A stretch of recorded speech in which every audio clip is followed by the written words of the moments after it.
Засгийн газар огцорч ихсаал нэн төрөнд засгийн газартай альва хэлбэрийн зөвшөлтөд орохгүй, ямар нэгэн уулзалт хийхгүй, ямар нэгэн тайлбар хүлээн авахгүй, засгийн газар огцор шаардлагыг зорилгодоо хүрэх хүртэл үргэлжилнэ. Засгийн газар огцорч ихсаалын гол зорилго нь засгийн газрыг огцруулах, шаардлага нь засгийн газар огцор, үр дүн засгийн газар огцорсон байх. Эрх чөлөөний эвслээс 12 сарын 6-ны өдөр ажиллаа хийх чадамжгүй засгийн газрыг огцруулах жагсаалыг зарласан. 18-ны өдөр уг жагсаалын мэдээллийг нийслэлд хүргүүлсэн. Жагсаалд оролцогчид цагдаагийн хууль бус хувийн шаардлагыг биелүүлэх үүрэг хүлээхгүй. Мөн жагсаалын зорилгоос өөр санаа бодолтой хүмүүсээс зайлсхийх эрх нээлттэй. Эрх чөлөөний эвслийн сошиал сувгуудаар жагсаалд оролцох зөвлөмжийг хүргүүлсэн байгаа. Та бүхэн үнийг уншаарай. Засгийн газар огцор жагсаалд оролцсон иргэн бүр өөрийнхөө эзэн байх болно. Энэ жагсаалд хинч толгойлохгүй, хинч өмчлөхгүй. Учир нь бид нэг зорилгын дор нэгдсэн үүндээ тууштай байж зорилготой хүрэх болно.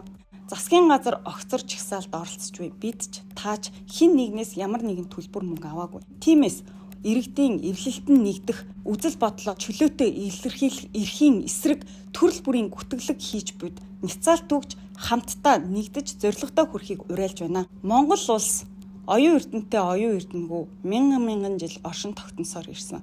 Түүнтэй түүнгүйгээр нар манддгаараа мандаж бидний амьдрал үргэлжилсээр байх болно. Эрх мэдэл зуурдынх эрх чөлөө үрдийнх байдаг юм аа.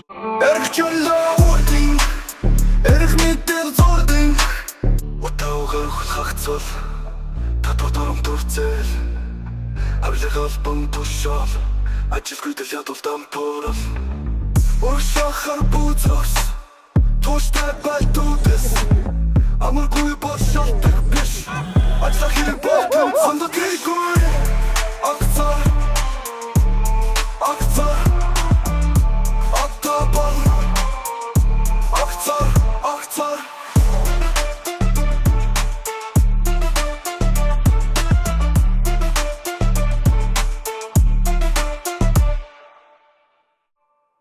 Утаагаар хагцвал татвар дарамт төрцөл.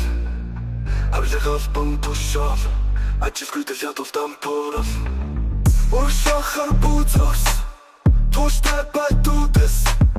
Амаргүй бошалдаг биш. Ажлах хэрэг болтон сандатгийгүй. Акцар